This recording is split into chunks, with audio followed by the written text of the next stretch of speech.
जय श्री कृष्ण दोस्तों। जैसा कि आप लोग जानती हैं कि बड़ा अमावस आने वाली है और बड़ा अमावस व करवा चौथ का महिलाएं बहुत बेसब्री से इंतज़ार करती हैं। तो वर्ष 2023 में जेठी अमावस या बड़ अमावस 19 मई को पड़ रही है। पूजा का शुभ मुहूर्त 7:19 से सुबह 10:42 तक रहेगा। इसी दिन शनि जयंती भी मनाई जाती है। ज्योतिषों की माने तो इस बार 19 मई को शोभन योग भी बन रहा है, जो शुभ कार्यों के लिए बहुत ही अच्छा है।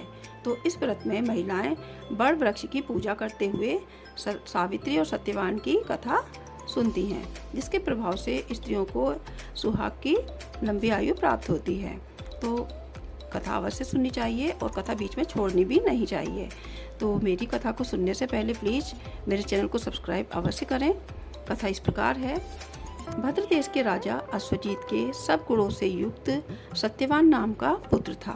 नारद जी ने उसका भविष्य देखकर बतला दिया था कि उसकी आयु बहुत थोड़ी है और इसका कुयोग में जन्म हुआ है। आपका राज्य भी नष्ट हो जाएगा। इस प्रकार कुछ दिन के बाद उसके राज्य पर आक्रमण हो जाता है और महाराज अश्वजीत राज्य से रहित होकर कष्टमय जीवन बिताने पर बाध्य हो जाते हैं। इन सब बातों का भली प्रकार ज्ञान होने पर भी राजकुमारी सावित्री ने सत्यवान के गुणों पर मोहित होते हुए उससे अपना विवाह कर लिया और सास ससुर की भली प्रकार से सेवा करते हुए पतिव्रत धर्म का पूर्णतया पालन करना आरंभ कर दिया। एक दिन राजकुमार सत्यवान जंगल में लकड़ियां लेने गया तो दर्द के उठने से उसकी मृत्यु हो गई। इसके बाद ज्यों ही उसकी जीवात्मा को यमराज लेने चले त्यों ही सती सावित्री ने उसके पीछे पीछे चलना शुरू कर दिया।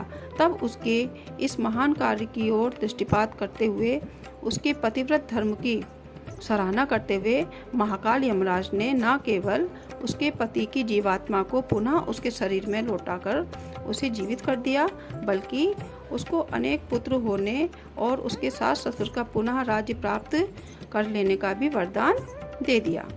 भगवान यमराज के आशीर्वाद देने के पश्चात पुनः पति और राजपाट पाकर सावित्री आनंद में मगन हो गई और स्वर्गलोक को प्राप्त हुई।